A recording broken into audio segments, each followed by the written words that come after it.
evening and welcome to Tucker Carlson. We're going to start with a quiz. What do you have when you find Sam Bankman-Fried, Janet Yellen, and President Zelensky of Ukraine all together in one room? A federal grand jury proceeding? That would be a good guess. Sam Bankman-Fried seems to have committed the biggest financial fraud in history. As the chair of the Federal Reserve, Janet Yellen bears direct responsibility for the destruction of the entire U.S. economy. President Zelensky, meanwhile, sits atop a money laundering scheme so brazen that Democrats won't even allow it to be audited. So yes, these are three people who could badly use a federal investigation, but they're not getting one. Instead, they're being celebrated, held up as uniquely fascinating people by the New York Times. In case you missed it, today was the annual Deal Book Summit. That's a money-making event the newspaper advertises as a symposium with, quote, top business leaders. Tickets went for $2,500 apiece. Sam Bankman-Fried, Janet Yellen, and Volodymyr Zelensky were all there, apparently in their capacity as top business leaders. Thank you so very much, exclaimed the moderator, Andrew Ross Sorkin, when Sam Bankman-Fried finished speaking. Thank you, Sam Bankman-Fried, everybody! And with that, the audience applauded heartily. New York Times readers were clearly impressed by the Democratic mega-donor Sam Bankman-Fried, who also happens to be one of the most prolific thieves of all time. But whatever, he seemed like a nice kid. It was a pretty amazing display. But what's most interesting about an event like this is not what it tells us about the guests. At some point, history will render its judgment about them. But what it tells us about the people who invited the guests. If it's okay to treat Sam Bankman-Fried like just another naughty celebrity, Sam Bankman-Fried, everybody, applause, applause, applause. If you can do that, then who's off limits? Who's beyond the pale? Well, as it happens, the New York Times has spent the last few days telling us, delivering yet another hyperventilating lecture about who we're allowed to associate with and who we must avoid at all costs. Any Republican or really conservative. On political loyalty. Some people, the New York Times has explained, have views that are so reprehensible, these people are physically off limits. You cannot be in the same room with people like that. You can't talk to them. You can't ask them questions. Their opinions are like smallpox, communicable and deadly. These are the thought criminals, and thought crimes are the only crimes that matter. Other crimes, not such a big deal. Murder and rape and carjacking, child molestation. As the New York Times has often told us, people who do those things are the victims of your racism. So they deserve compassion. So, by the way, do good liberals who stray outside the lines. Good liberals can always be forgiven, even when the things they've done are objectively very, very bad, like tanking the U.S. economy, or stealing billions from investors and using it to buy Bahamian real estate, or bringing the entire world to the brink of nuclear war and getting rich while you do it. Liberals can still do these things, and you can still heartily applaud them, because in the end, you know their hearts are in the right place. They believe the right things. So with that in mind, it probably is not a surprise that no one at the New York Times bothered to ask Zelensky today where exactly all the money has gone. No one demanded an accounting of the billions of your tax dollars that seem to have disappeared into the pockets of Ukrainian oligarchs in tracksuits, because asking would have been rude. He was our guest. So instead, the New York Times gave Zelensky an opportunity to demand much more of your money, which of course he promptly took. Here's part of it. On November 15th, the Biden administration submitted a new aid request of $37.7 billion, which if passed would bring the total amount that the U.S. Has provided in assistance to $105.5 billion. We're going to be speaking with former Vice President Mike Pence a little bit later, and there has been a sentiment among Republicans who now control the House in the United States from Kevin McCarthy, who said there should not be a blank check. What do you tell them? What?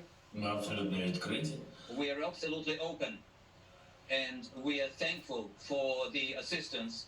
It's not quite correct to speak about 100 billion as a value of the war for the United States. The value is lives of people. If Ukraine does not stand through this war, the war will spread into other territories and maybe even to other continents. So that's true. Our people is the biggest value. Tell me how much our people will cost. I don't know. Okay. So support me or Putin's going to invade Atlanta. And by the way, you have no choice, because if you object to sending billions more to the very people who gave a no-show job to Hunter Biden, you're a bad person. You don't care about Ukrainian lives. You're a moral monster. Now, moral blackmail this crude does not typically work because nobody with self-respect would stand for it. What? Settle down, son. Get the Germans to pay for it. It's their continent. That's what a normal person would say, someone who had self-respect. Unfortunately for the rest of us, Congressman Michael McCall of Texas has no self-respect, so he folded immediately. And that matters because McCall is the top Republican on the House Foreign Affairs Committee. So just in case that you imagined that throwing out Nancy Pelosi and electing a Republican Congress, a huge victory, would mean that somebody would push back against Joe Biden's lunatic and completely anti-American foreign policy priorities, oh, you were mistaken. Because Michael McCall just informed us that because we're good people, and so is Zelensky, we're going to be sending Mr. Zelensky and his pals in tracksuits billions more of your money. Watch. I want to pick up where Colonel Milburn left off. He believes that there should be longer range weapons sent to Ukraine. Would you approve of that? 100%. He's absolutely correct. I mean, my criticism of this administration was before the invasion, we wouldn't put weapons in, and since the invasion, we've slow-walked this process. We are going to provide more oversight, transparency, and accountability. We're not going to write a blank check. Does that diminish our will to help the Ukrainian people fight? No, but we're going to do it in a responsible way, and I think it's very important that the American people understand what's at stake here. So the U.S. military, not Ukraine's military, our military, the one that's supposed to protect our country, is running out of equipment and manpower. But just so we're all clear about what Michael McCall's priorities are, we're sending advanced weapon systems, yet more of them, to Ukraine. And that's in addition to what we've already sent, which is bigger than the entire Russian military budget. So if that's not insulting enough, and of course the point of this is to insult you and to degrade you and to make you fully aware that your country's interests come last, because you come last on the list of priorities, they're going farther than that. We've also decided to pay Ukraine's energy bills. Now, it's kind of odd that we're doing that at a time when we have our first real energy crisis since the mid-1970s.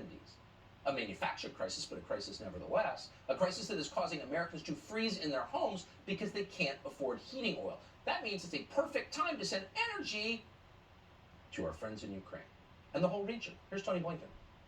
I announced that the United States will commit over $53 million to send equipment to help stabilize Ukraine's energy grid and keep Ukraine's power and electricity running. We've also submitted a request to Congress for $1.1 billion to secure Ukraine and Moldova's energy sector and restore their energy supply. So why is this continuing when, of course, Joe Biden could call Zelensky, who effectively works for him, I mean, close family connections there, of course, his son worked in Ukraine, could call Zelensky and say, no mas. Get the money from Europe, or let's wrap this thing up. People are dying. The rebuilding costs of this country are beyond what we can pay. This is really a dead end. Let's come to a settlement. And of course, that could happen in about a week if they wanted it to. But they don't want that. They want the war to keep going. Why is that? Oh, because everyone's getting rich.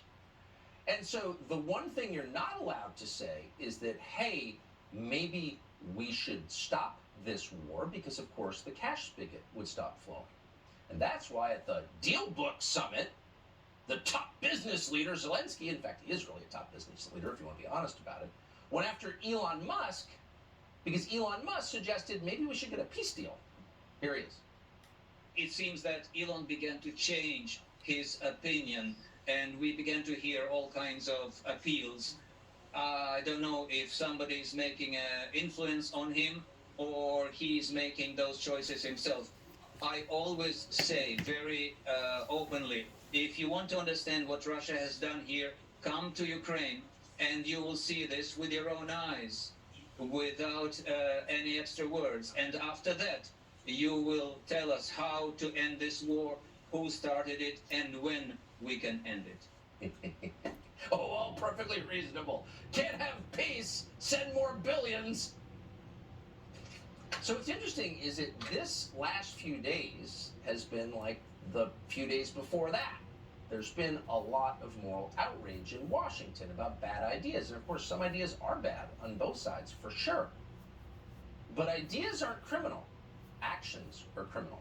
And as always, the real criminals are getting away with it and getting richer in the process.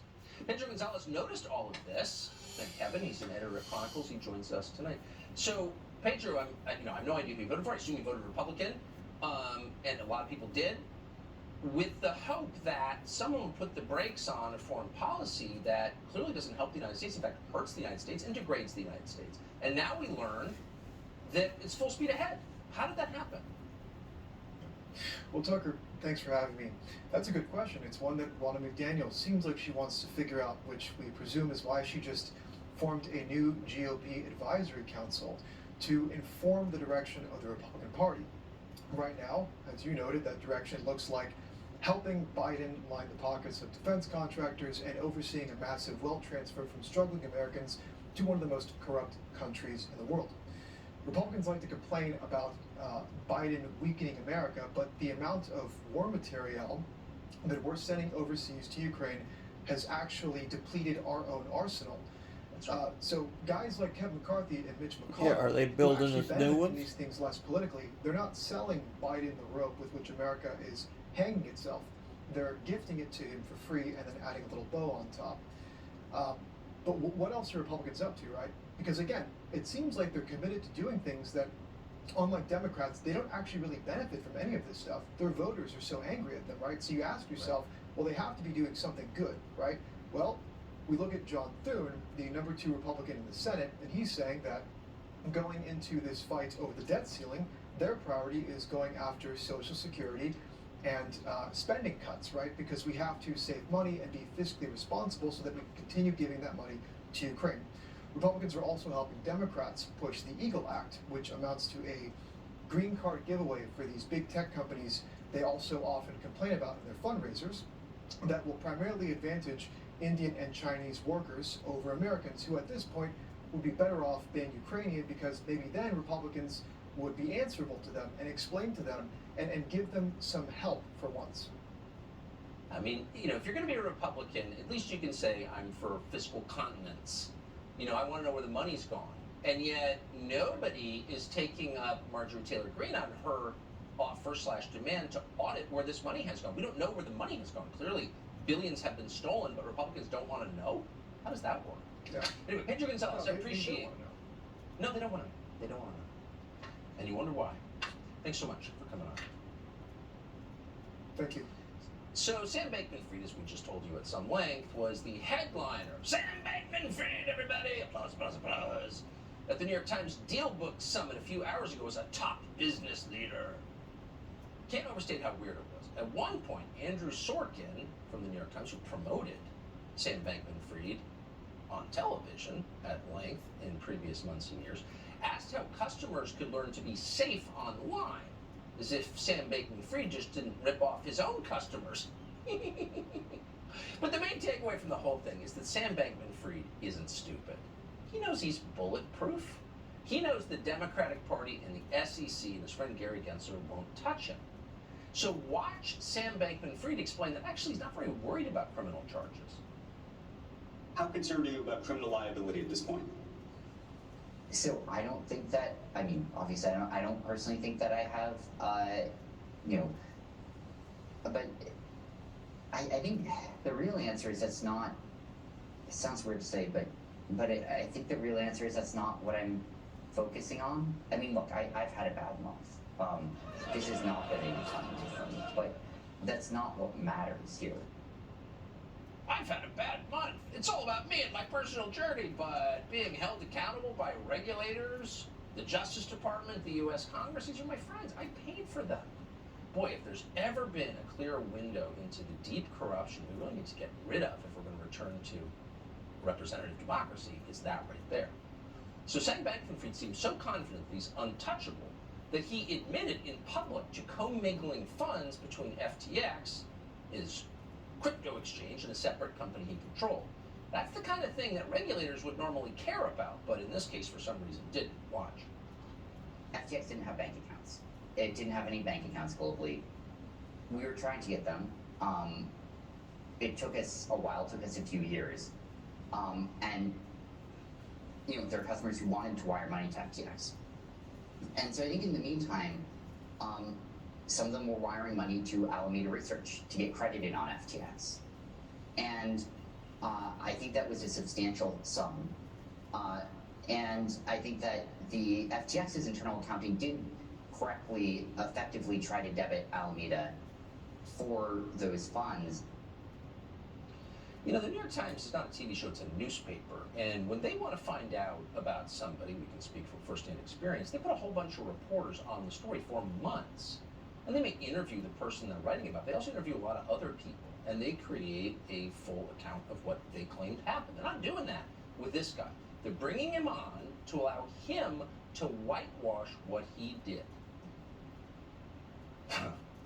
But aware that he may have had a bad week, as he just said, Bankman-Fried tried to do some damage control. Watch this. Was there commingling of funds? That's what it appears like. It appears like there's been a genuine commingling of the funds that are of FTX customers that were not supposed to be commingled with your separate firm.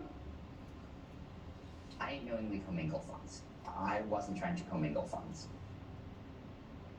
Vivek Ramaswamy is the founder and executive chairman of Strive Asset Management and deeply familiar with the world of finance. He joins us tonight. Vivek, thanks so much for coming on. So what was lacking, I felt, in all of this was the moral outrage you would associate with someone who apparently stole billions from, like, retirement funds. But the New York Times treated him like, yeah, you know, maybe he got a little, you know, you did some bad things or whatever. But there's no, like, it's not like he's Donald Trump or something, right? Like, what is that? You know, the thing that was striking about this, Tucker, is it actually reminded me of a lot of what we saw in the aftermath of the 2008 financial crisis, where you had firms that, again, positioned themselves like they wanted to be the good guys. The Goldman Sachs, the Morgan Stanleys. And in fact, the difference back then was that they even got bailed out by the government directly at the public fist. Now, in the case of SBF, this is a guy who wore a t-shirt and shorts. And the thing that was fascinating for me for watching that, Tucker, today, wasn't so much SBF. He's really good at deflection, using a lot of technocratic language to deflect accountability. The thing that was actually interesting was looking at the people in the audience, nervously laughing, distancing themselves from him. And to me, when I was thinking about what happened in 2008, Tucker, I think the interesting part of this is the people in that audience, the other financial elites who now are trying to distance themselves from the guy who wore a t-shirt and shorts, actually are not all that different from him in kind. They may be different in degree, but not in kind. And I think that's the thing that people actually struggle with this SBF story if they're in elite finance. When they look themselves in the mirror and look at the kinds of things that happened in 2008, you know what? It's an uncomfortable parallel and an uncomfortable similarity. And in a certain sense, he's just one of them and they're just one of him. That was one of my takeaways from actually watching today. That's the deepest truth of this whole thing. That's exactly right. Vivek Ramaswamy, thank you for your insightful analysis of that. Speaking from knowledge. Thank you. Good to see you. So no one's ever, obviously ever, punished by the people in charge for lying. What you don't want to do is accidentally tell the truth. You will be punished for that. And an NBC News reporter was punished for it because he told the truth about what apparently happened at the Pelosi home on that famous Friday night in October. Now that reporter has since vanished. Where'd that reporter go? That's straight ahead. Plus, the NHL, the National Hockey League, has apparently gone woke. Kind of weird, because a lot of Republican donors support the NHL. A lot of its viewers aren't liberal. So what do they think about their sports league being hijacked by lunatics? That's next. So what you don't want to do when you're covering the Pelosi family is tell the truth. NBC News reporter Miguel Almaguer apparently didn't know that. He did some real journalism on the attack of Paul Pelosi, and he has since vanished from the air. What happened to him? Fox's Trace Gallagher may know. He joins us tonight with the story. Hey, Trace. Hey, Tucker, for the record, Miguel Almaguer is based in Los Angeles, just like me, and if you watch NBC Nightly News, the Today Show, he was on all the time. Now he's been off the air for almost a month. He was suspended by NBC without explanation in early November. He's also been off social media except for posting a few vacation pictures. And so far, neither Almaguer, his agent, NBC, or anyone else has issued a statement on why he left, when he comes back, or if he comes back. It's a suspension being handled like witness protection. And here's the thing. We don't know exactly what was wrong with the report he filed on Paul Pelosi because nobody will tell us. All we know for sure is that it goes against the common narrative, specifically challenging whether Paul Pelosi was in danger when police arrived. Watch. After a knock and announce, the front door was opened by Mr. Pelosi. The 82-year-old did not immediately declare an emergency or try to leave his home, but instead began walking several feet back into the foyer toward the assailant and away from police. But the very same details have been reported by NBC's local affiliate in San Francisco. And local NBC sources tell Fox Digital they believe Miguel Almaguer and the affiliate had different sources that offered the very same information. Remember, Almaguer didn't just write a very controversial story and have it edited without the brass at NBC signing off on it. Doesn't work like that. Somebody approved the story, and likely several people approved it. And just as likely, several people have now signed off on saying nothing. Tucker. That is true. Spoken like a man who knows television. Great Trace Gallagher, available for a full hour on Fox News at night, midnight, every night, Eastern Time. So, of all professional sports, the NHL, hockey, probably has the most conservative fan base. And owners. More than 75% of National Hockey League owners donate to Republicans. Phil Anschutz, for example, who's legitimately conservative, owns the LA Kings. He's a mega donor to the Republican Party. So it's a little weird, or maybe it's not weird at all, that the NHL has decided to push woke propaganda on its fans. And boy, is it. Gary Bettman, the commissioner of the NHL, and League Vice President Kim Davis now say they want fewer white people playing hockey. Looking at the hockey landscape in 5 years, what does progress look like to both of you? Commissioner Bettman.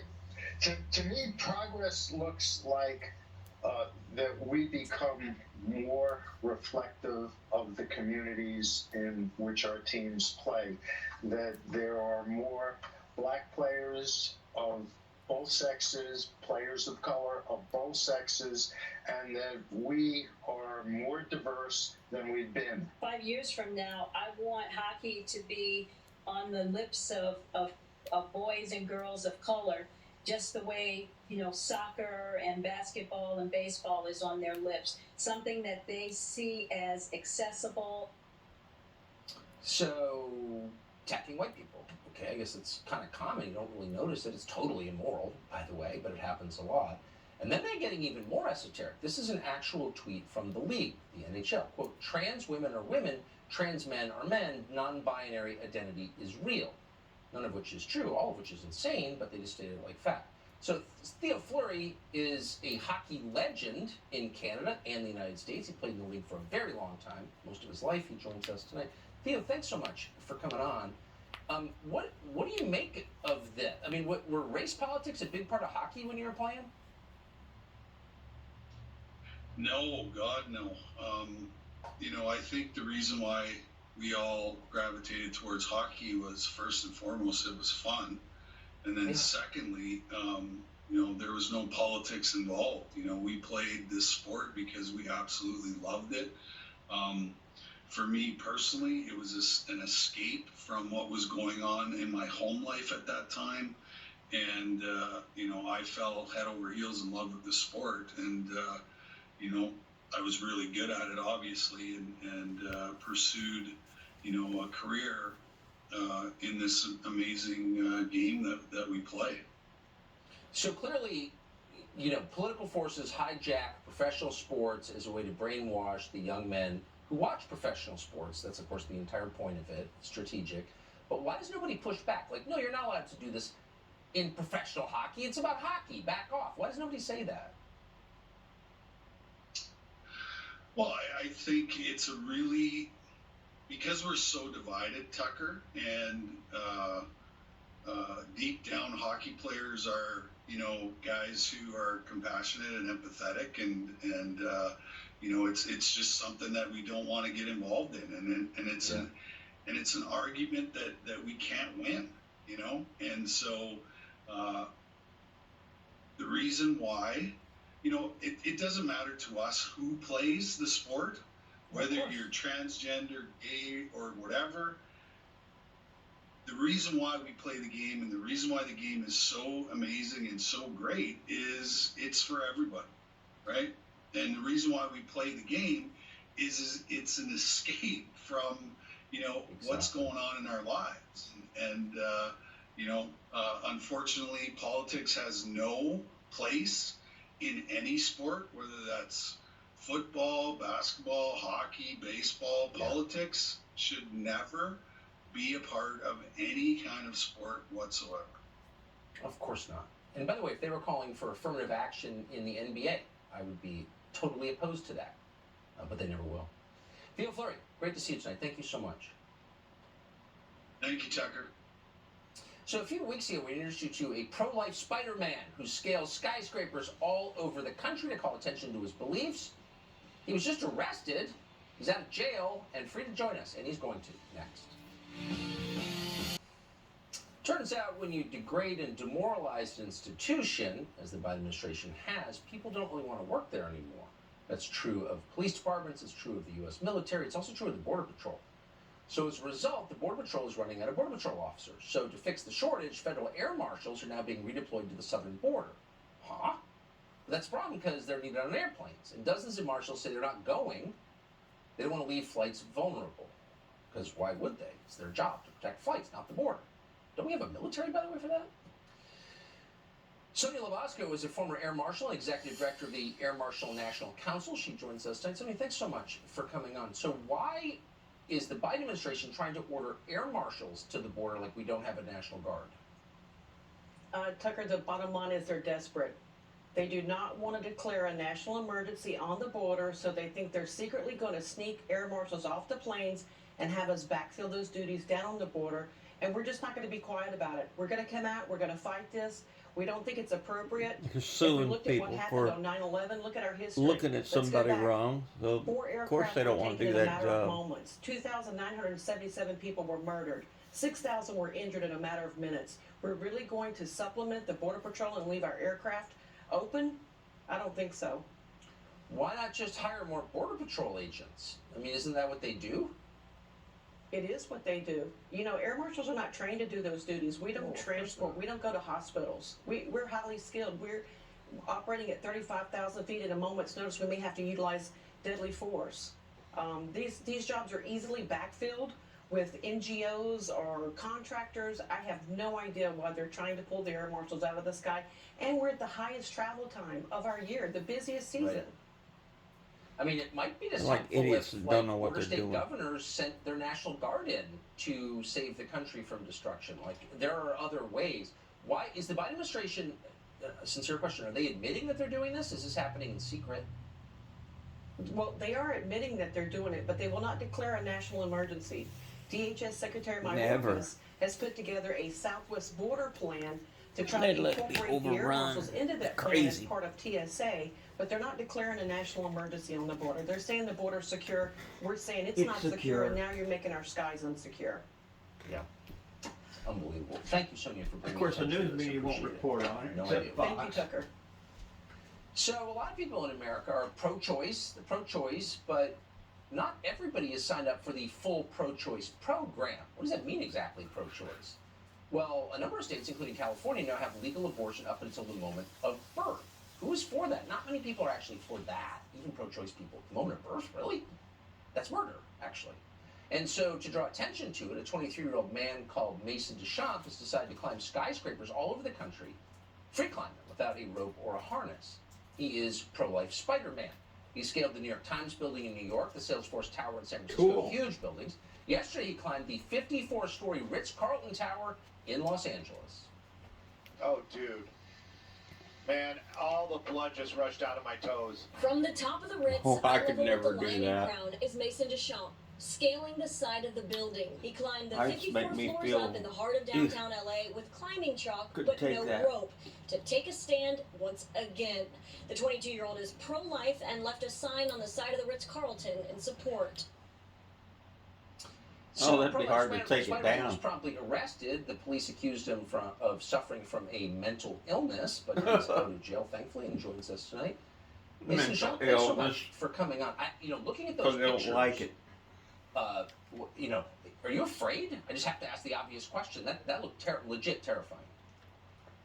Yeah, Tucker, we're seeing so many people today live their lives in fear, Christians included.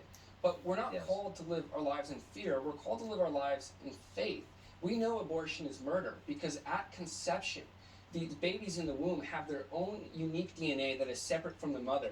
So we need to do everything in our peaceful means to stop this from happening, regardless of the backlash or the consequences. And I get called a radical, but the most radical thing you can do in the pro-life movement is to do nothing. Yeah, so you're mentally ill now, I guess, is what they're saying. I mean, it does seem like a pretty handy catch-all dismissal for people whose views we don't like, I have noticed. Do you feel that you are mentally imbalanced? You know, I stopped trying to convince people that I'm not crazy.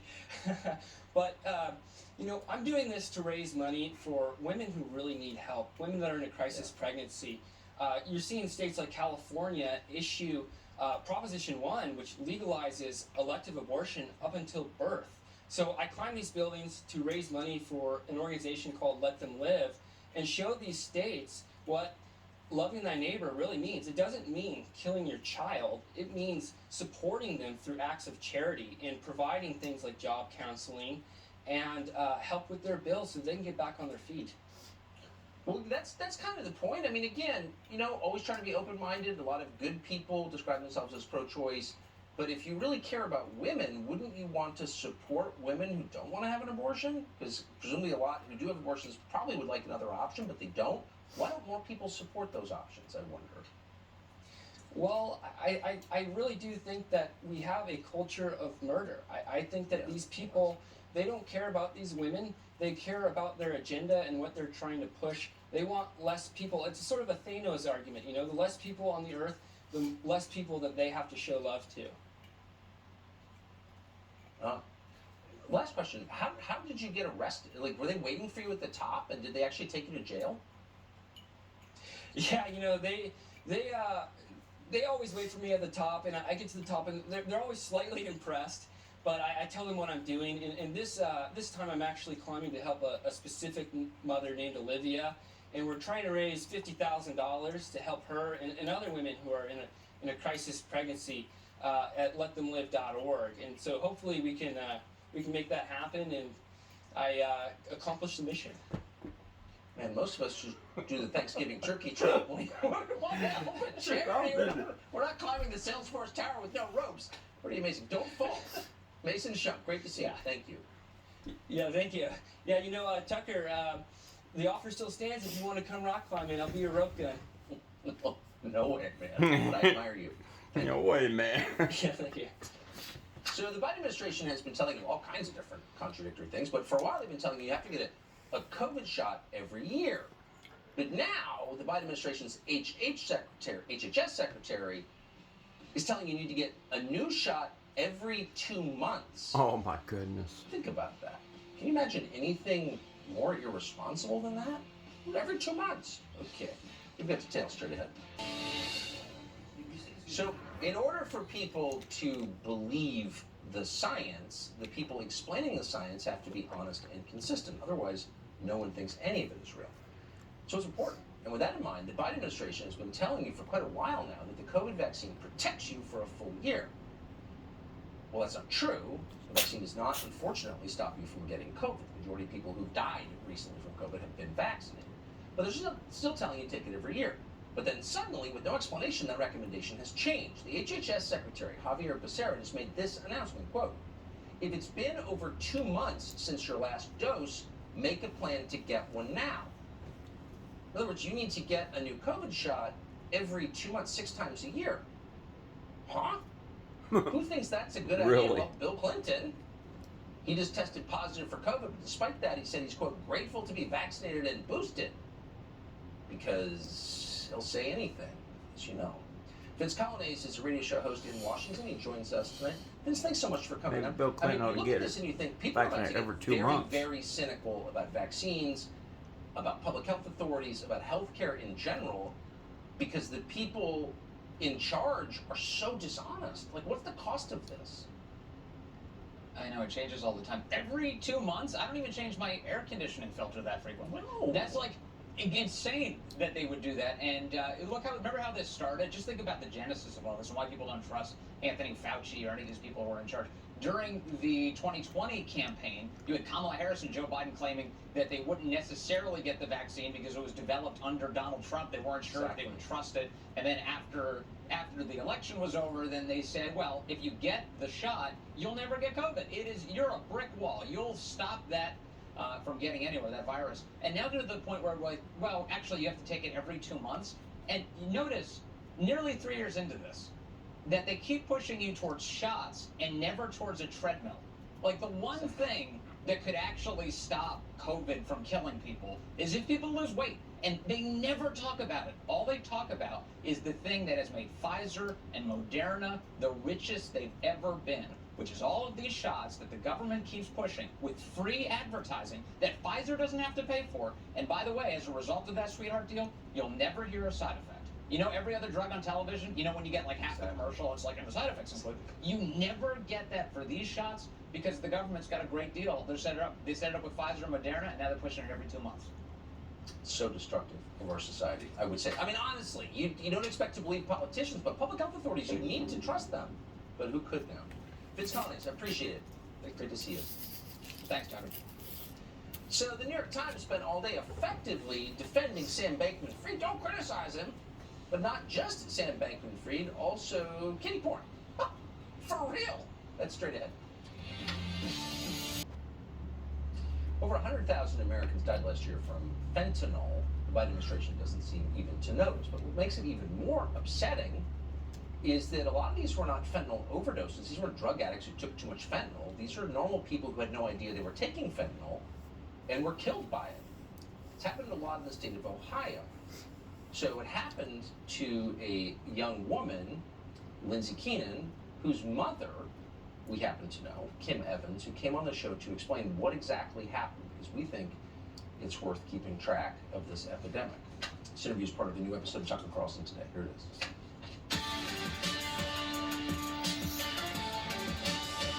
I got the phone call at 2 in the morning from my mother, not the police. I was listed next of kin. That my mother had said, I am so sorry to be the one to tell you this, but Lindsay's gone. And I asked, what happened? She said, we don't know. And I said, well, we need closure. I don't know if it's her heart. So I said, would you please, because I lived 2 hours away. Yes. My parents, who have been married 55 years, my dad drove my mom. They went to identify her for the police. And when my mom had called me, I asked her to make sure they do an autopsy, or get an autopsy, because I want to know exactly for closure, because they're not just myself, but there were 3 babies that have a life now without their mother. So, I mean, it's a nightmare. It's the definition of a nightmare. You talked to her the afternoon of October 6th, and she's got a cold, and she's headed to CVS for NyQuil, and the next thing you hear, your mother's calling you saying your only child is dead. Absolutely. How did she die? The autopsy report came back.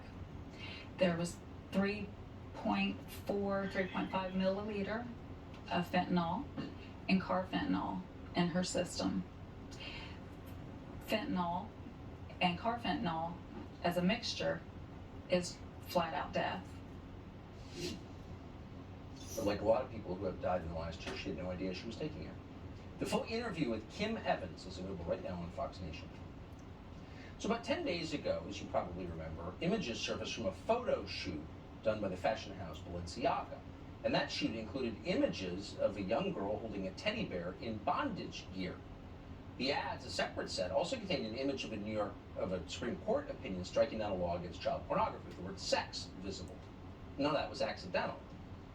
They're promoting something. What are they promoting? Well, the media weren't that interested, so they kind of ignored the story. But now the story's starting to get some coverage, but the coverage isn't critical of what Balenciaga did. The coverage in the New York Times is critical of anyone who notices what Balenciaga did. The New York Times just published a piece entitled, quote, "When high fashion and QAnon collide." In other words, you're crazy, you're a QAnon person, probably a criminal if you notice. We're quoting. 2 Balenciaga campaigns ignited a firestorm that traveled from the internet to Fox News, fueled by allegations that the brand condoned child exploitation. Why would you think that? Just because they were exploiting children in the ad. A teddy bear in bondage gear. Ooh, it sounds like QAnon stuff. Yeah, it's real. Not the best night. John Hannity, right now. Can we just leave the kids alone? Make it really simple. Exactly. Teach them to read, write, do science, math, history, and computers, and let them go home and play in the street. And maybe occasionally even fight and call each other bad names. That's the way I grew up. All right, Tucker, thank you. Welcome to Hannity, and tonight we are tracking multiple developing stories. Coming up, a full Hannity investigation tonight into the next Democratic House leader, longtime election denier, tinfoil hat conspiracy theorist, and that is Hakeem Jeffries. Plus, we're going to bring you the latest bizarre remarks from Joe Biden.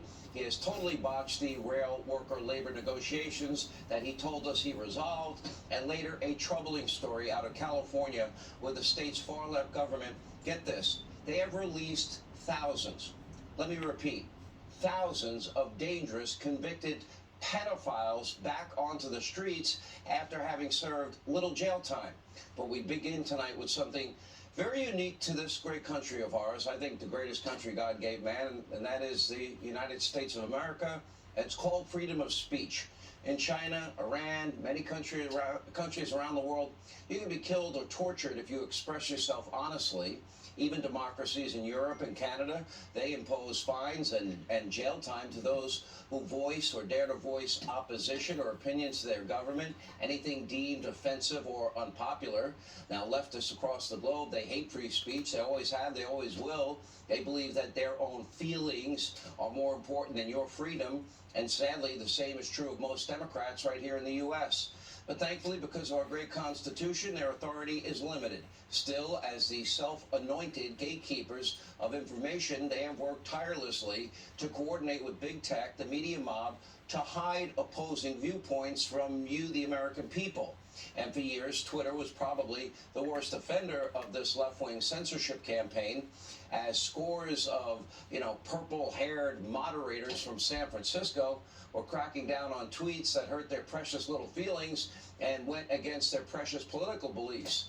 Now, of course, we all remember the very true New York Post Hunter Biden laptop story that Twitter censored in the weeks prior to the 2020 presidential election. Even the conservative satirical website, the Babylon Bee, was banned from the platform because of a joke about a Biden official. Liberals also, they're largely humorless and they get offended quite easily. But tonight, Twitter's war on free expression is now officially over, as billionaire Elon Musk wrote a very large check and purchased the tech giant. He fired the moderators. He's vowing to turn the platform into a town square where people on all sides of the political spectrum can actually utter and share and express their opinions and ideas and ideals freely. As Elon Musk put it, quote, Twitter has failed in trust and safety for a very long time and has interfered in elections. Now, Twitter 2.0 will be far more effective, transparent, and even-handed. Now, today, he also urged Americans to cancel culture. Needless to say, Democrats, they're seething with rage. How dare we cancel culture? Take a look. Republicans say that Democrats are picking on Elon Musk. What's your reaction to that? Elon Musk is doing just fine. But do you think that users have a right to freedom of speech, even if what they're saying is wrong or offensive? I think that one human being should not decide how millions of people communicate with each other. And it doesn't make any difference who that human being is. One human being should not be able to go Like into Jack a dark Dorsey? room by himself and decide, oh, that person gets heard from, that person doesn't. That's not how it should work.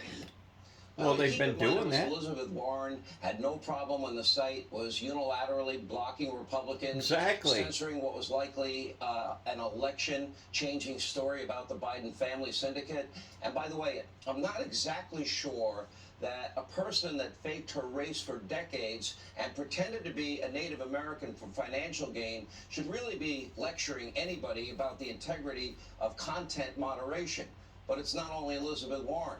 Even the White House is pledging to keep a close eye on Elon Musk and Twitter and monitor their activities. A close eye, what does that mean, really? Is that a threat?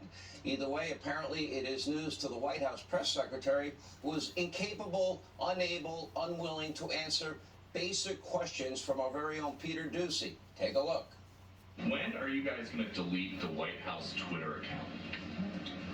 Why would we do that? Well, you're saying that you're keeping an eye on Twitter because it might not be a suitable platform, so why use it? Look, I don't have anything to share on any policy or any changes that we will be making. We have multiple platforms, as you know, that we utilize to communicate with the American people.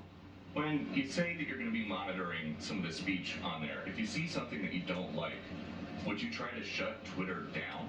So look, you know, when you talk about monitoring, you know, it is, I hate to break it to you, Peter, just like everybody else, we very much monitor the news. We pay close attention to everything that you all are reporting.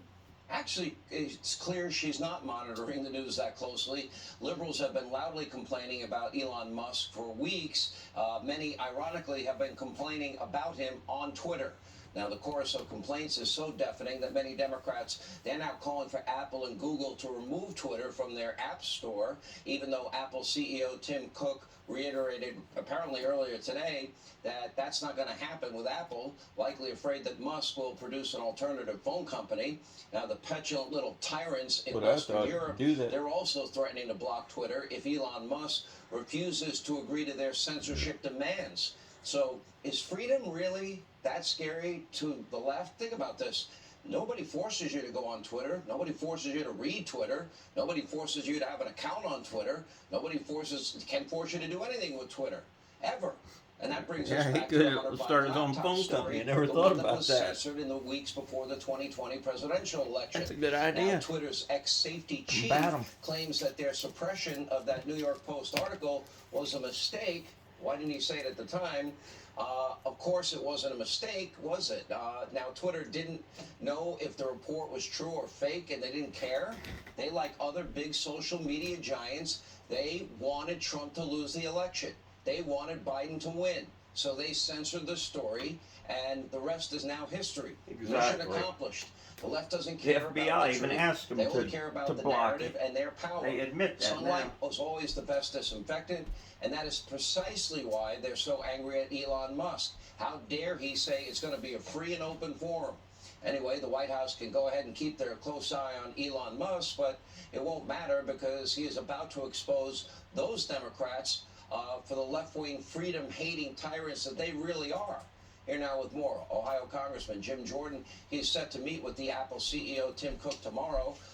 Jim, well, apparently they're not going to take Twitter off the App Store. There's down around the world. There. Is it maybe Then because Elon Musk the freedoms that to this compete country with tried to Apple? spur around the world will come to an end. Yeah, well, probably so, but it sounds like that meeting went well today. We'll find out tomorrow. So let's hope they're not going to kick Apple out of the App Store. But I think there's some other critical questions, Sean, we got to ask. Like, why did Apple change the features on phones in China? Why do that for the CCP? Exactly. And I think the other key point here is why is Apple no longer advertising on Twitter or pulling back some of their ads? I mean, have they gone woke? So what I want to know is, where's the Apple that a few years ago said we're going to stand up for Americans' privacy? Where's the Tim Cook who told Jim Comey there is no way we're giving the FBI backdoor access to people's phones? That's the Apple we want to see because, again, right now we know one thing, Sean. The left is at war with the First Amendment. The left doesn't want the First Amendment anymore, and that is the key concern here. The left now says this: if you don't agree with them, you're not allowed to speak. And if you try, they're going to come after you. They're going to threaten you from the White House press room. They're going to threaten the Disinformation Governance Board. That is what scares me to death, and I think scares so many people. So God bless Elon Musk for what he's doing to this platform, how it's improving and focusing on the First Amendment. Yesterday, he promised that he would show how Twitter in the past has suppressed important, vital information. I would believe that might have to do with the Hunter Biden story, but that's speculation on my part. But he then went on to say Twitter has failed in trust and safety for a very long time and has interfered in elections. Interfered in elections. Let's talk about that. Does that mean in-kind donations? Does that mean that all the big tech companies, they all got behind Joe Biden? They never even examined the New York Post story as to the truth or veracity about the Hunter Biden laptop. So my question is, if they interfered with elections, is there any illegality in that? Well, we'll find out what they did, but what we know what they did relative to the Hunter Biden story. And I thought Peter Doocy's question was right on target when he asked the White House press secretary, "Are you going to go weigh in with these tech companies when you find information on these platforms that you don't like?" Well, the answer to that question is they already have. They already did. They did it just days before the most important election we have, the presidential election in October of 2020, when the FBI went out and talked to Facebook and said, "Hey, be on the lookout for Russian disinformation." And that just happened to be at the same time 51 former intel officials, who all probably still have their security clearance, had put out this letter saying the Hunter Biden story has all the earmarks of a Russian disinformation operation. So they've already done the very thing Peter Doocy asked the press secretary about today. All right, last question. You, as the head of the Judiciary Committee, will be looking into whether or not our FBI has been politicized and our DOJ has been weaponized. We expect to hear from as many as 20 whistleblowers, maybe more. What will the American people hear? What is the headline that you can give us today? I think the American people already know it has been politicized. We no longer have equal treatment under the law. That is the scariest thing of all, because as I said many times before, we live in the greatest country ever, but America is not America if you have unequal treatment by a Justice Department, unequal treatment under the law, which is what we have. And you can just look a week and a half ago.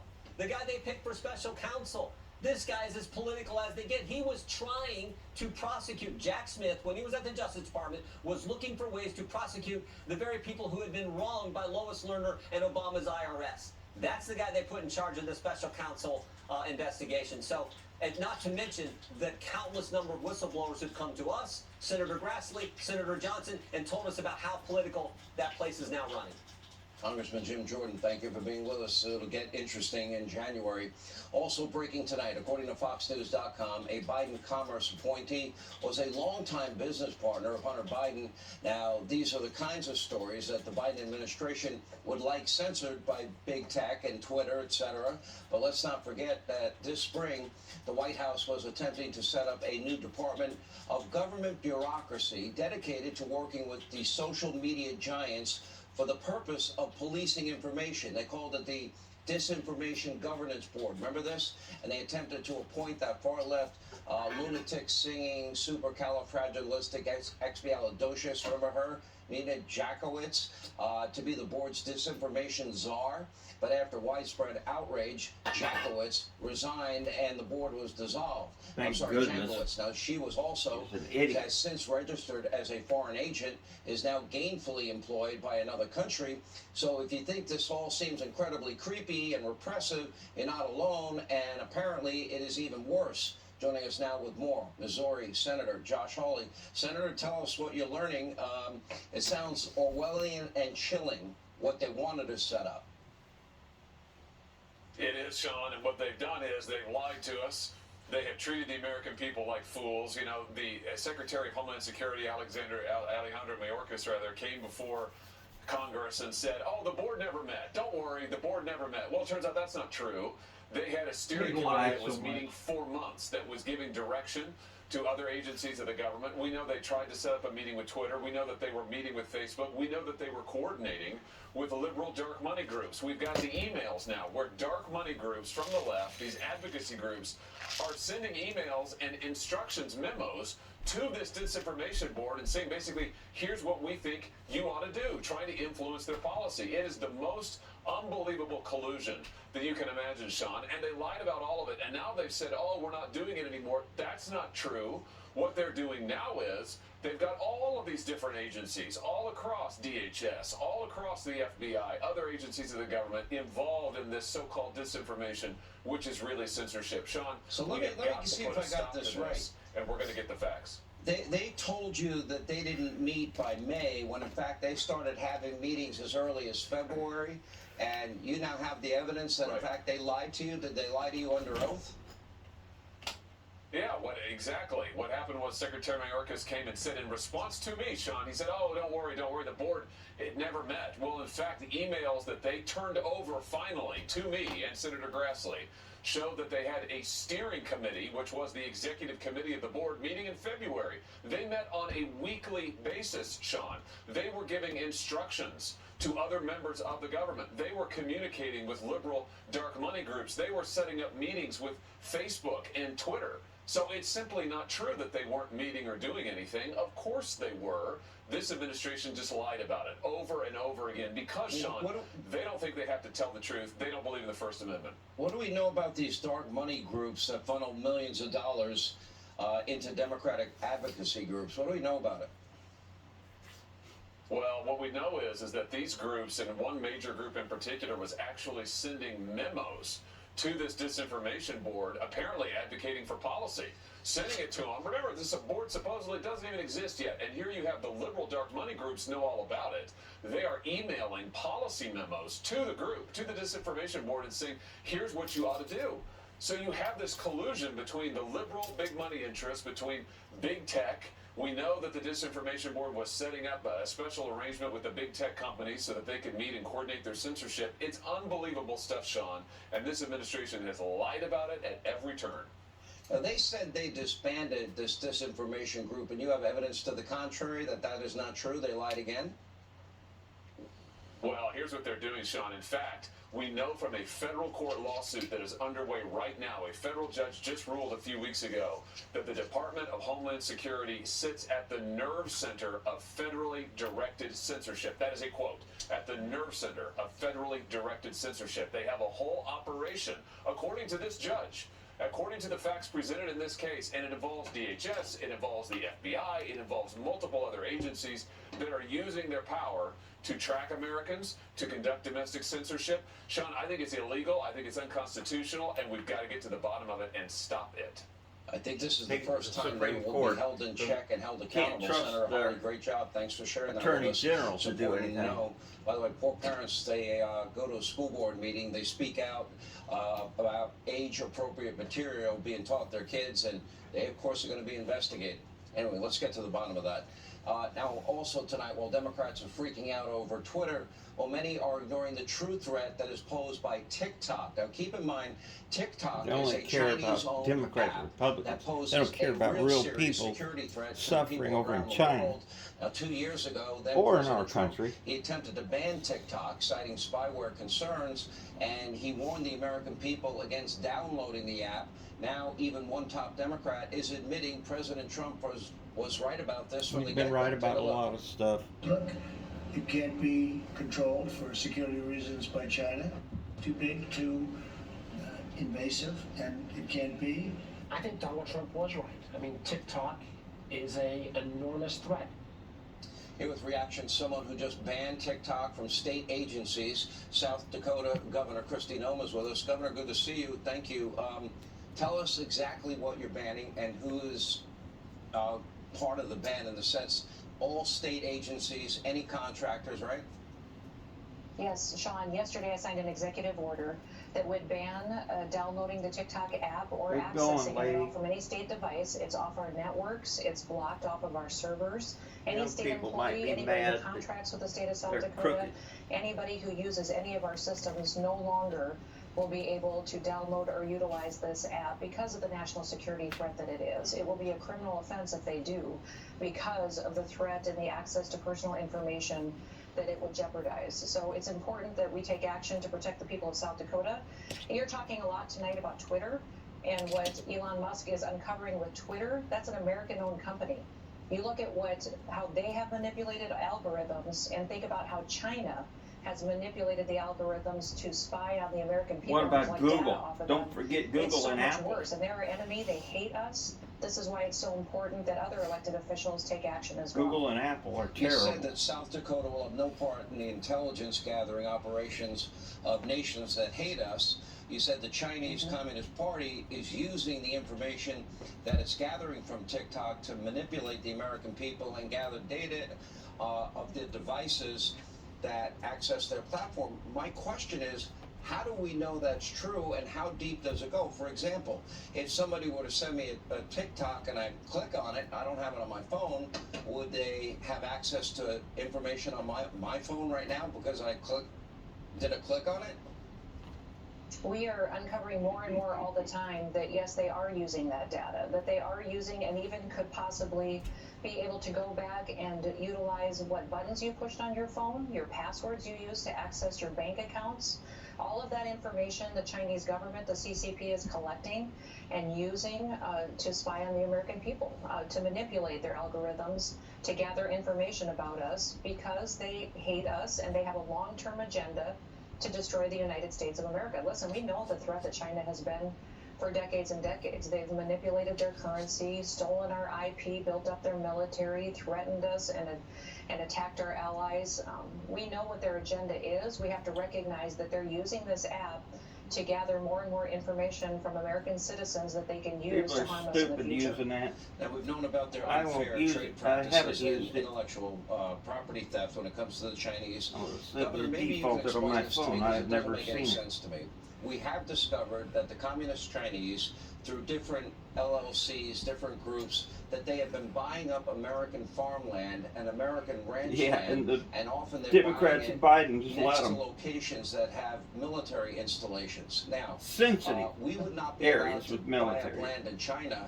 My question is, why are we allowing that to happen here? And doesn't it seem suspicious that often the case, it's next to the military base? Yeah, you're exactly right. They have, and they have a goal Buying to up in South buy up our America, food all supply kinds of chain, countries. to buy up land that could threaten our military bases, threaten Probably our, how they messed with the election our in ability to defend Argentina. ourselves. Listen, I've talked about this for about 20 years, Sean, just because I've been involved in food policy. But we saw China come in, buy up our manufacturing systems, our fertilizer companies, our chemical companies. They're slowly buying up our entire food supply chain. And when we don't control our food supply, when another country does, that's when they control us. By purchasing land, they're gathering more and more control over us. We have a state law in South Dakota that bans them from buying, any foreign entity actually, from buying more than 150 acres.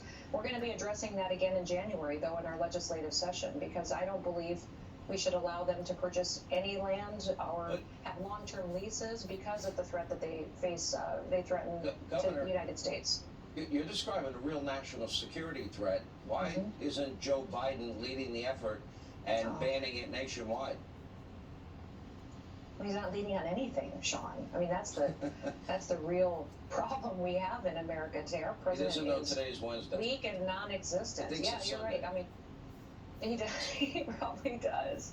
You know, that's the challenge that we have. So honestly, this president is AWOL, and we've got to find a strong leader to defend this country. And you can't just focus on one thing. You have to focus on so many threats that we face. It's not just China, it's Iran, it's Russia, it's our energy supply.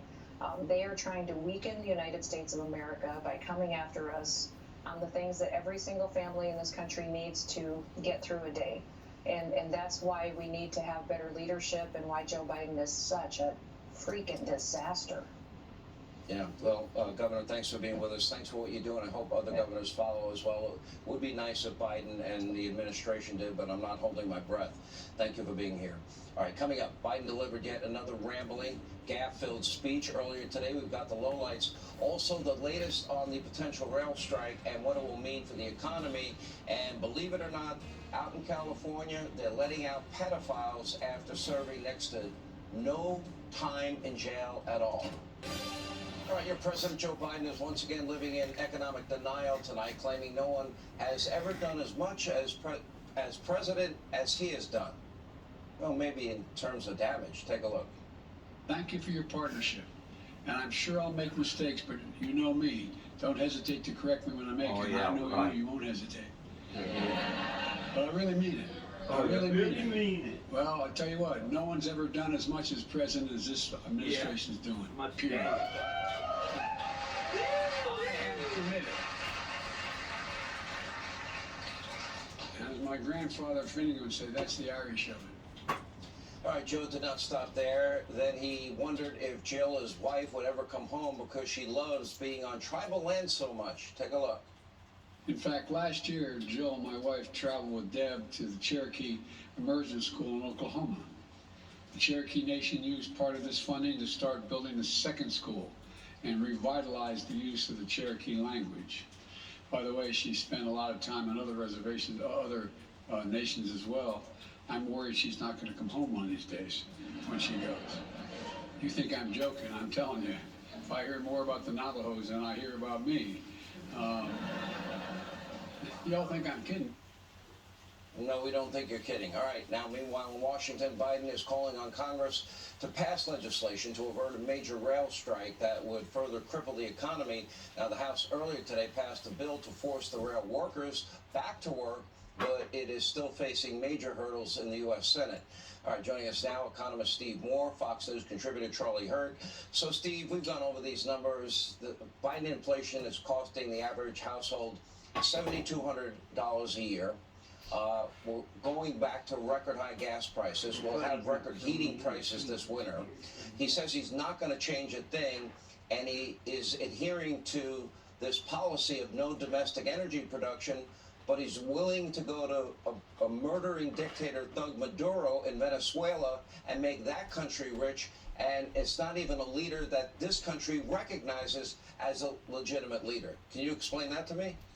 No, I can't explain it. I mean, help me out here. I don't think anybody can explain the logic of this one. I mean, look, we have more oil, gas, and coal than any other country in the world. Under Donald Trump, as he used to talk about, we created Saudi America.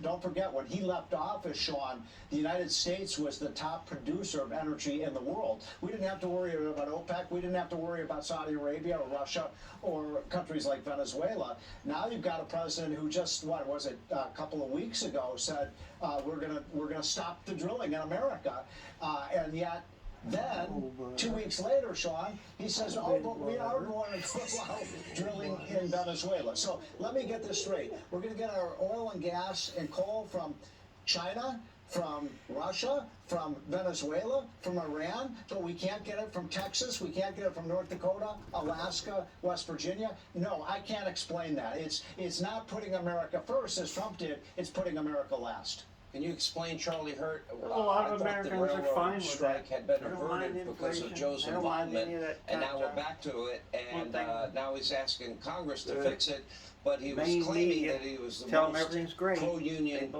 president ever. How do you reconcile that? Corporate media.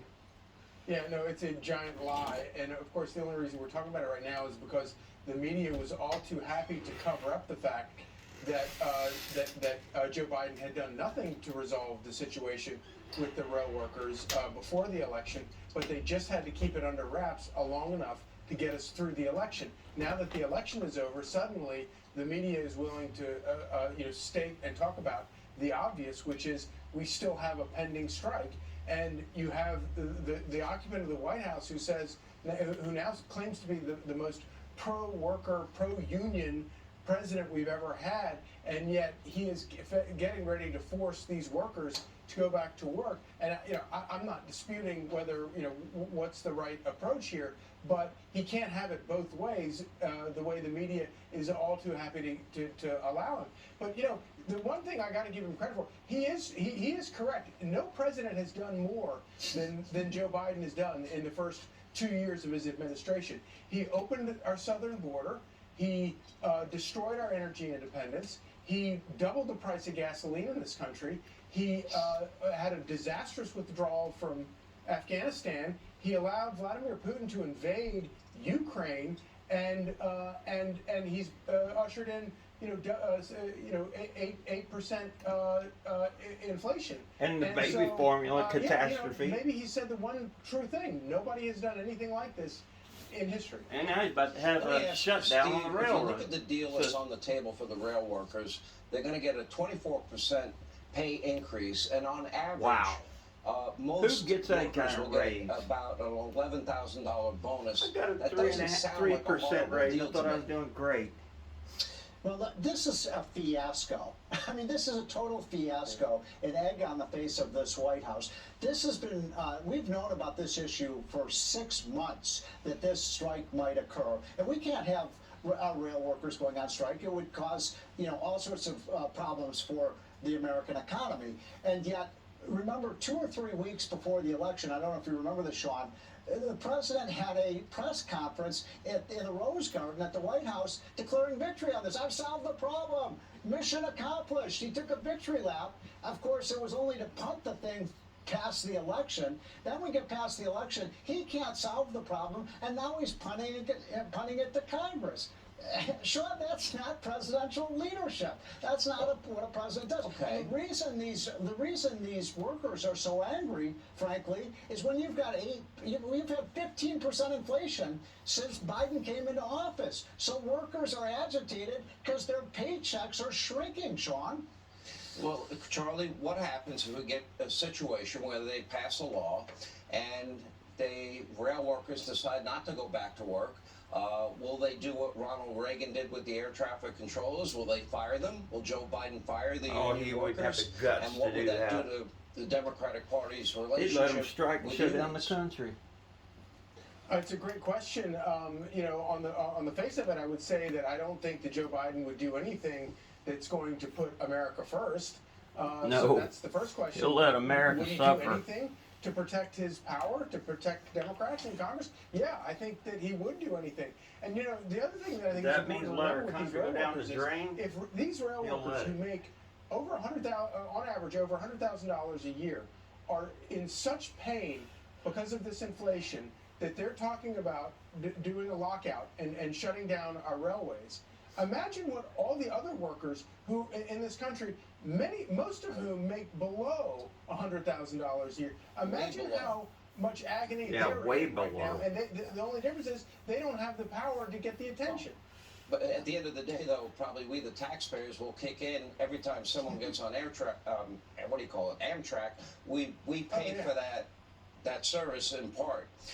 Anyway, thank you both. When we come back, House Scumbags, Democrats, I don't they feel just too elected sorry for 'em. Hakeem Jeffries Wish to they be were the made House to go leader. back We're going to to work. explain why he may actually be the Democrats' most extreme leader ever, more extreme than Nancy Pelosi.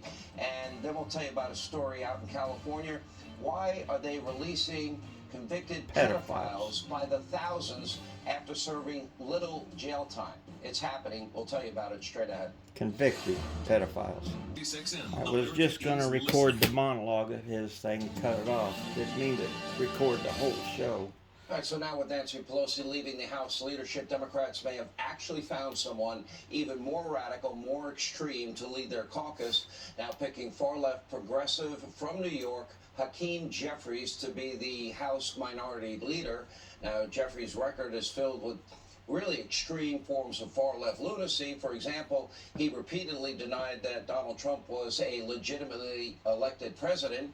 He repeatedly pushed the Russia hoax, and you guessed it, well, the leader of the Democrats in D.C. is an official election denier. He tweeted in February 2018, quote, "The more we learn about the 2016 election, the more illegitimate it becomes. America deserves to know whether we have a fake president in the Oval Office." And look at your screen. Now, Jeffries has been a rubber stamp for the Biden agenda. He downplayed the border crisis. He downplayed inflation. He blamed oil companies for high gas prices. He's all in on the new Green Deal, and he is a climate alarmist cult member. He suggested that pro-life Americans were a threat to the country, and they were a cult. He voted for all of Biden's reckless spending and so much more. Well, believe it or not, with Pelosi gone, House Democrats have even gotten more extreme and even more unhinged than they already are. Here with reaction, host of the Larry Elder Show for the Epic Times, Larry Elder, along with Fox News contributor Jason Chaffetz. Larry, start with you. Well, this guy fits the model of an extreme new Green Dealer, doesn't he? Well, I take a little bit of issue with your assertion that he's more extreme than Nancy Pelosi. He's voted with her virtually 100% of the time, and I don't really care about his race, anything about that. I care about his policies, and I don't see anything different on the issue that you talked about, on climate change, alarmism, on energy independence, on what's going on our borders, on all the spending that's caused the inflation. He hasn't taken any position that's any different than Nancy Pelosi's, and vice versa. And regarding this election denier business, you know, for 22 years, Al Gore had been running around saying the Supreme Court put George W. Bush in the White House. Hillary Clinton called George W. Bush President-select. Stacey Abrams for years has been denying that she lost the election in Georgia, calling it voter suppression. Hillary's called Donald Trump illegitimate. I've never, ever, ever accused any of these people of being, quote, election deniers who are undermining the republic or the insurrectionists. foundation of our republic, close quote. But you're quite right. Hakeem Jeffries, since 2016, has called Donald Trump stolen, illegitimate, said that the American people will never accept his presidency. So can we get a little consistency here? If people on the right have questioned 2020 and they're called election deniers who are undermining the foundation of our republic, then the same thing ought to apply to Mr. Jeffries. All right, so Jason, election denier, if you are pro-life, you are part of a cult. He's only had 6 bills become law, and I forgot to mention he supports sanctuary cities and states. So, you know, he's got every progressive item on the checklist checked. Hey, Larry, I got to tell you, Larry, we do have somebody more radical left than Nancy Pelosi, and his name is Hakeem Jeffries. It is possible. There is a reason why the Democrats lurched even further to the left. Their leader is now going to be from New York City as opposed to San Francisco. The number 2 person is going to be from Massachusetts. Surprise, surprise. I served with Hakeem Jeffries. He's very personable. I served with him on the Judiciary Committee. And he's a very nice guy. But his policies are just out of control. He is going to hug every tree. He is going to kiss every criminal. He is going to do more things to support the far radical left. Worse than Nancy? That'll be awful. When you start listening to what this person is going to be advocating, you're going to think, you've got to be That's what the Democrats stand for now. But it's going to get worse, not better, under Hakeem Jeffries. Well, Jason, what was your personal relationship like with him?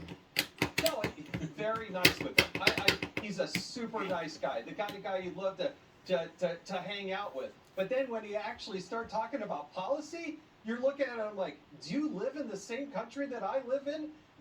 Your focus on New York City and these liberal policies is just out of control. Larry? But Sean, is there anything that Hakeem Jeffries has said that Nancy Pelosi's come out and said, you're wrong? Whether it's about his support for Ilhan Omar, whether it's the failure of the House to draft a resolution condemning bigotry and not mentioning the things that Ilhan Omar has said by name, nothing. Either Nancy Pelosi has supported it or has said nothing about it, which is the same thing. So I don't really see the party going in any direction at all on all the issues that Americans care about. On the borders, on the economy, on inflation, or energy independence, I don't see the party going in any direction other than the direction that it's been going in now for a number of years. All right, thank you, Larry, and thank you, Jason. We appreciate you being with us. And coming up, a truly sickening story out of California.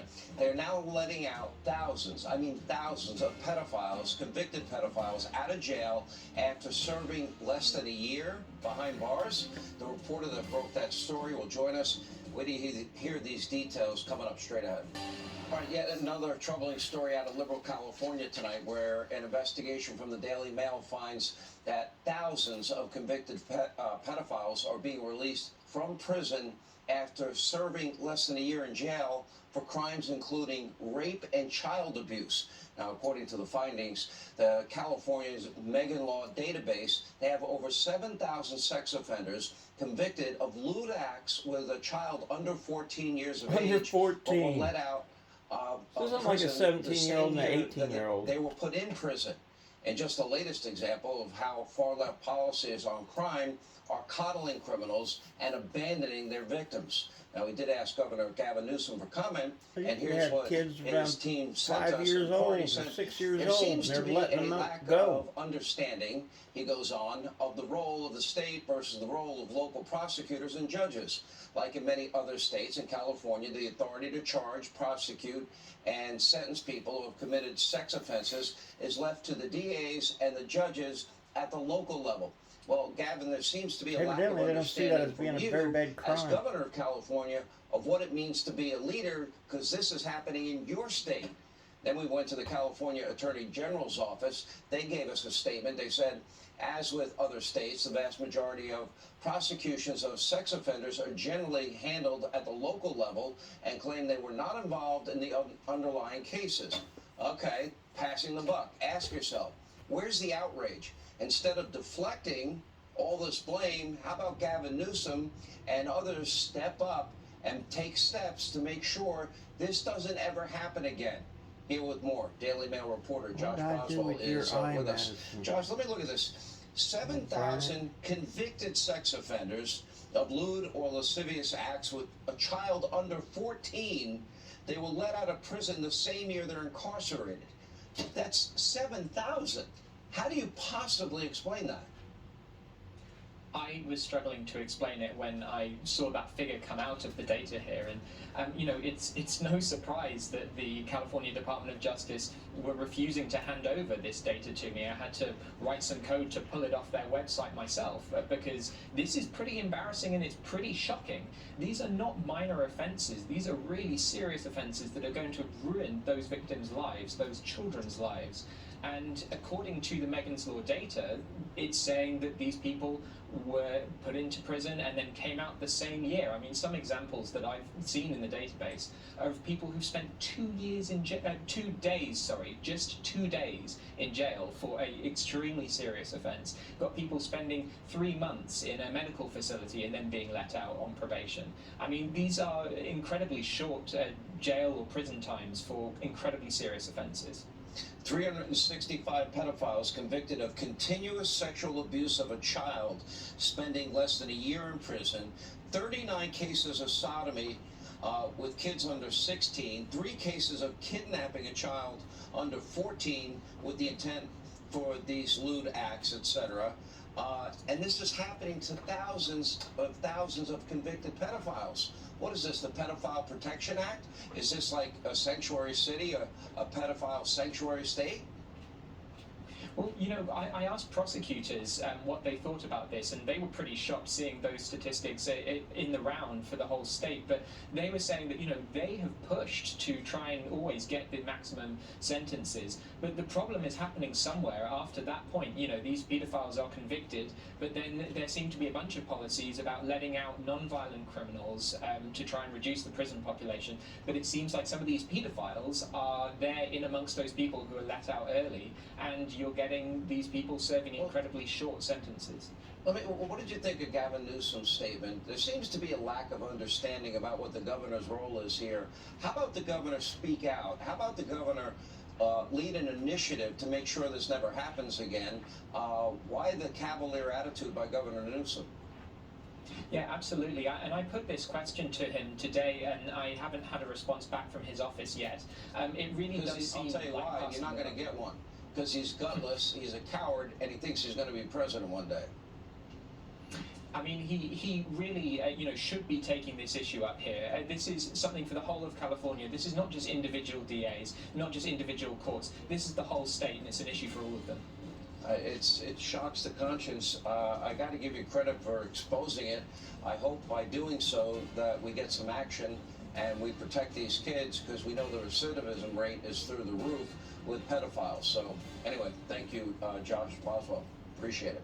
All right, we'll have more Hannity right after this. All right, unfortunately, that is all the time we have left this evening. As always, thank you for being with us. Thank you for making this show possible.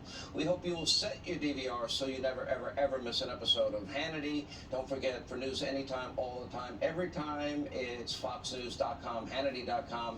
And in the meantime, let not your heart be troubled. Laura Ingraham, the Ingraham Angle is next, and I know you got a